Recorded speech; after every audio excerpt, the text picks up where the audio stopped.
مشاكل كبيرة تضرب المنتخب النيجيري. توقفوا عن التدريبات اليوم، عودة أوسيمين رحيله وعودته، راح نتحدثوا في هذا الفيديو التفاصيل الكبيرة على منتخب نيجيريا. فبعد أن قرر مهاجم منتخب نيجيريا فيكتور أوسيمين العودة لتركيا بعد مشاكل مع لقمان في المباراة الماضية، التدخل من الرئيس النيجيري وعاد أوسيمين، عرفتها باللي مش راح تفوت على خير، باللي راح تكون هناك انشقاقات في المنتخب.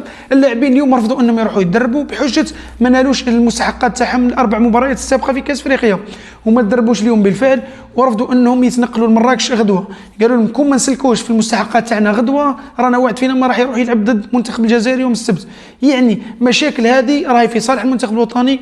وإيريك شيل قال لهم فيكتور أوسيمين ما يلعبش هذه المباراة، إن شاء الله يكون عند موقف تاعو وما يلعبش فيكتور أوسيمين ضد الجزائر. واش رايكم في هذه الحادثة وكيف تتوقعوا؟ هل هي مجرد بلبلة من أجل أنه المنتخب الوطني يركز عليها، ولا صح كاينة مشاكل في المنتخب النيجيري؟